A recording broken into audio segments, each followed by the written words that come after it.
Tonight we're going to be discussing that our planet is rocking and rolling. With all the recent weather events and disasters throughout the last few years, we thought we should dive into the topic of what's been happening to our planet and what we should be bracing for in the future. Recently, I had the opportunity to sit down with Dr. Larry Malanconico at Lafayette College to discuss what has been going on recently with our planet, and here's what he had to share.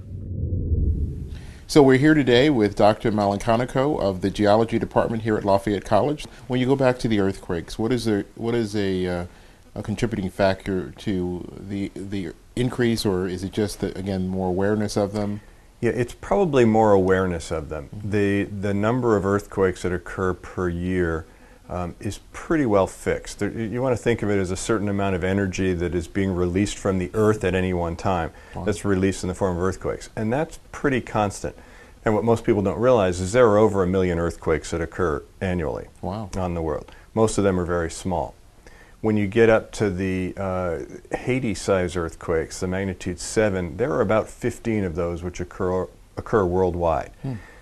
Haiti was brought to our attention because it occurred in such a poor country that the construction practices were so bad, and it occurred so close to Port-au-Prince that the damage was evident to everybody as a result of that. Wow.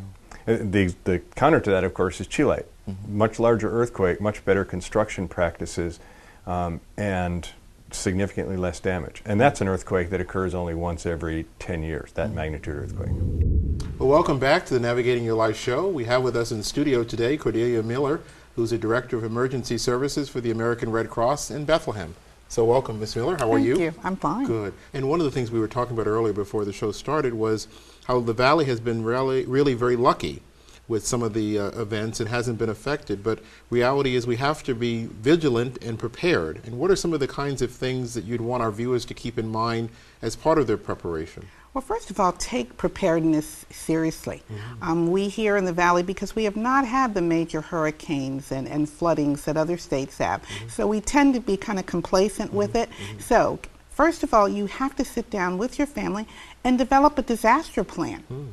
And that disaster plan will include anything from having supplies that you would need, a 2-week supply, water, food, medications, all those things that you would need in order to survive.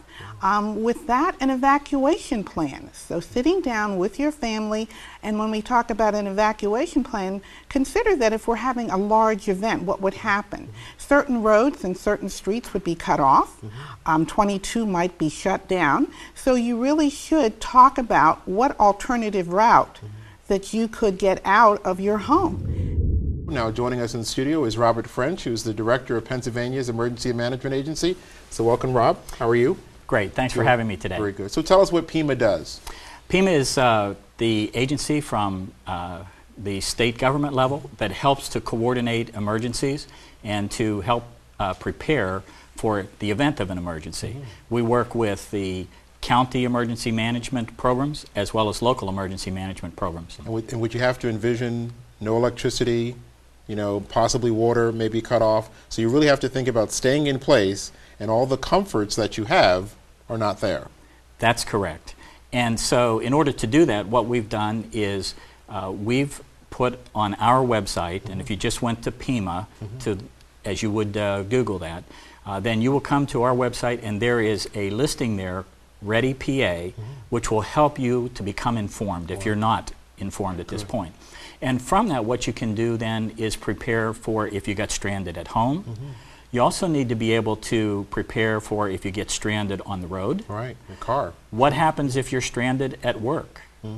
And so it's not just having a kid at home. You have to, if you really want to frighten people, I think you just did it by saying being stranded at work. Of all the places people think about being stranded, that's probably the last place but in reality is it could happen any time, and are you prepared at work to have the things that you need to get by? And that's an important point to think about.